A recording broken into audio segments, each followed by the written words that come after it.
ആ രാത്രിയിൽ ജയിലിൽ ശിവായിക്ക് ഒട്ടും ഉറങ്ങാൻ കഴിഞ്ഞില്ല. ആ രാത്രി അവന് ഒരായുസ് മുഴുവൻ പോലെ തോന്നി.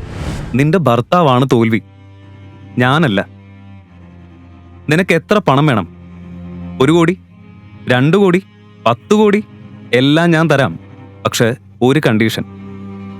2 കോടി വേണമെങ്കിൽ നീ എൻ്റെ കൂടെ വരണം. 10 കോടി വേണമെങ്കിൽ നിന്നെ പൂർണ്ണമായി എനിക്ക് വിട്ടുതരണം. പക്ഷേ ദേവ് അത് പറഞ്ഞു തീർക്കും മുൻപ്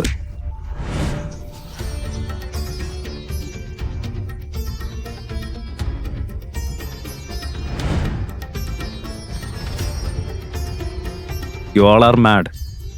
അവനെ പുറത്തേക്ക് വിട്.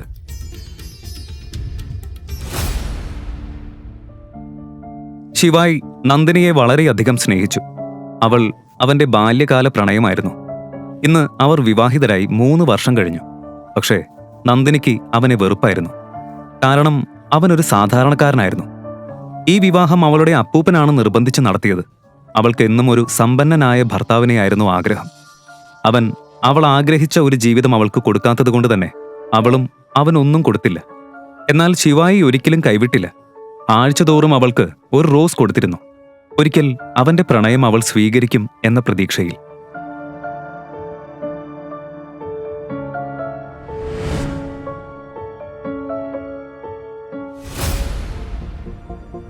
Hi Nandini. Oh hi Riya. Wow, നീ ഇന്ന് സുന്ദരിയായിട്ടുണ്ടല്ലോ. Thank U.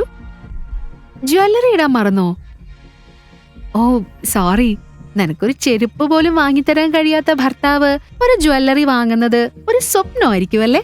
നോക്ക്, ഇന്നലെ എന്റെ ഭർത്താവ് എനിക്ക് 3 കോടി വില വരുന്ന നെക്ലേസ് വാങ്ങി തന്നു. കൊള്ളാല്ലേ? ഹാ,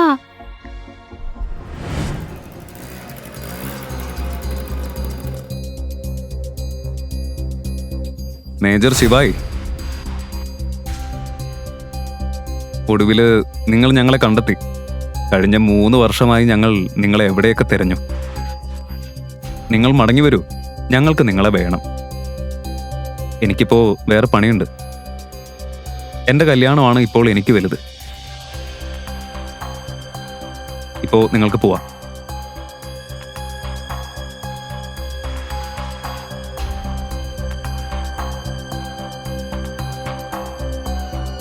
ഇതാരാ വന്നിരിക്കുന്നെന്ന് നോക്കിയേ.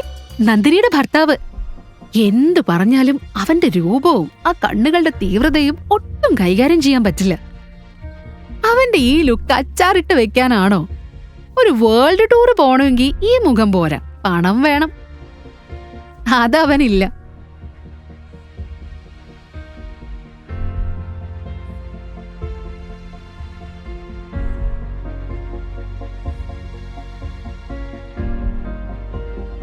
നന്ദിനി,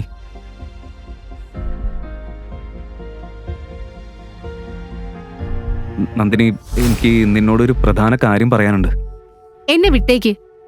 നീ ഇവിടെ എന്തിനാ വന്നത്? നന്ദിനി, നമുക്കൊന്ന് മാറി നിന്ന് സംസാരിക്കാം.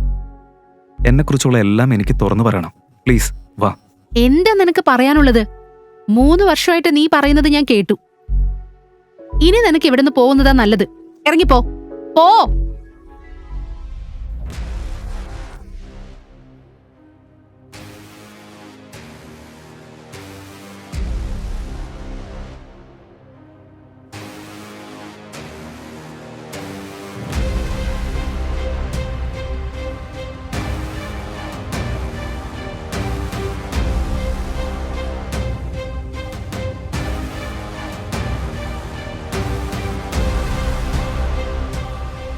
നന്ദിനി, നന്ദിനി, ഒന്ന് കേൾക്ക്. ഒരിക്കൽ കൂടി എനിക്കെല്ലാം വ്യക്തമാക്കണം. ഞാൻ പറയുന്നത് എന്താണെന്ന് നീ ഒന്ന് മനസ്സിലാക്കാൻ ശ്രമിക്കേ.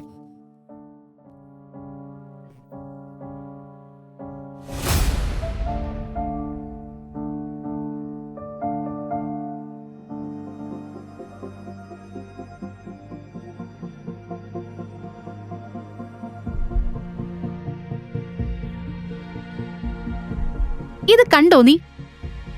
നോക്ക്, കണ്ണു തുറന്നു നോക്ക്. കണ്ടില്ലേ? ഇതാണ് നിന്റെ സ്ഥിതി.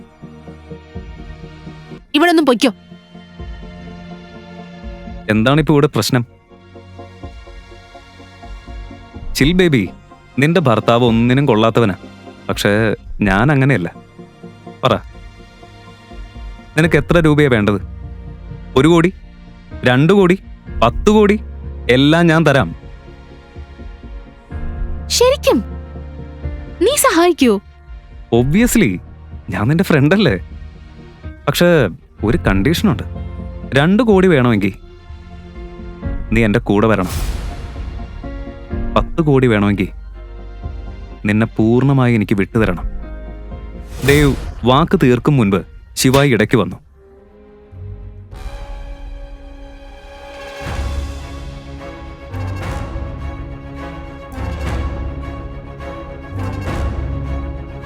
Stupid! നീ എന്താ ചെയ്തത്? ആ പാവ എന്നെ സഹായിക്കാനാ വന്നത്. ഇപ്പൊ തന്നെ അവനോട് പോയിട്ട് മാപ്പ് ചോദിക്കേ. എന്റെ പട്ടി ചോദിക്കും അവനോട് ക്ഷമ. പിന്നെ നീ എന്റെ കൂടെ വാ.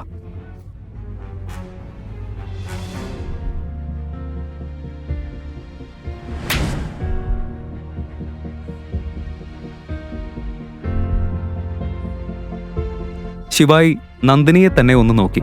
3 വർഷം സ്നേഹിച്ച പെൺകുട്ടി ഇത്ര പെട്ടെന്ന് അവൻ ആരുമല്ലാതായി എന്ന സത്യം അവന് വിശ്വസിക്കാൻ കഴിഞ്ഞില്ല. ഇത് അവന്റെ 12 വയസ്സുകാരി നന്ദിനിയാകുമോ? അത്രയും പാവമായിരുന്ന പെൺകുട്ടി എങ്ങനെ ഇങ്ങനെ സ്വയം വില കുറഞ്ഞവളായി? എന്താ ഇവിടെ പ്രശ്നം? ആരാണ് ശിവായി? ഞാനാ ശിവായി.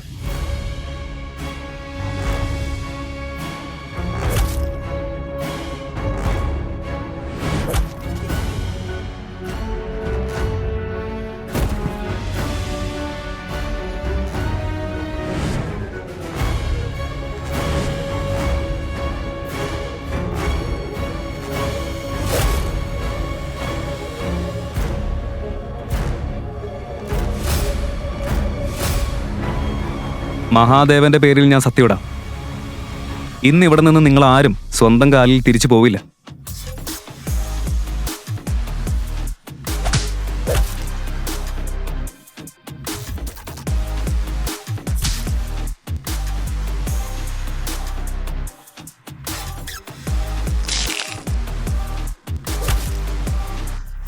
ഒറ്റയടിക്ക് ബോഡി ഗാർഡുകളെ തല്ലിയിടുന്നത് കളിയല്ല. അവന് ഭ്രാന്താണെന്ന് എല്ലാവരും വിചാരിച്ചു. 20 സെക്കൻഡിനുള്ളിൽ എല്ലാവരെയും അവൻ നിലത്ത് വീഴ്ത്തി. അവനും കുറച്ച് പരിക്കേറ്റു. പക്ഷേ അവൻ സ്റ്റീലിൽ കുരുത്തവനായിരുന്നു. അപ്പോഴേക്കും ദേവ് വിളിച്ച പോലീസ് അവിടെ എത്തി. നന്ദിനിക്കൊന്നും പറയാനില്ല. അപ്പോഴേക്കും അവർ ശിവായിയെ മുട്ടുകുത്തിച്ചു. അന്ന് അവന്റെ ലോകം തകർന്നിരുന്നു. അവന്റെ ബാല്യകാല പ്രണയം അവന്റെ വിശ്വാസവും അഭിമാനവും പൊടിച്ചു കളഞ്ഞു. അവന്റെ മനസ്സിൽ ഒറ്റ ചോദ്യം മുഴങ്ങിക്കൊണ്ടിരുന്നു: ഇവളെയാണോ ഞാൻ സ്നേഹിച്ചത്? ആദ്യ നോട്ടത്തിൽ തന്നെ അവളുടെ കണ്ണുകളിൽ അവൻ ഉടക്കിയിരുന്നു. വൺ സൈഡ് ലവിന്റെ വിധിയാണോ ഇത്? അവൻ ഇനി എന്ത് ചൂസ് ചെയ്യും? അവനെ തന്നെ ചൂസ് ചെയ്യുമോ, അതോ അവന്റെ ബാല്യകാല പ്രണയം ചൂസ് ചെയ്യുമോ?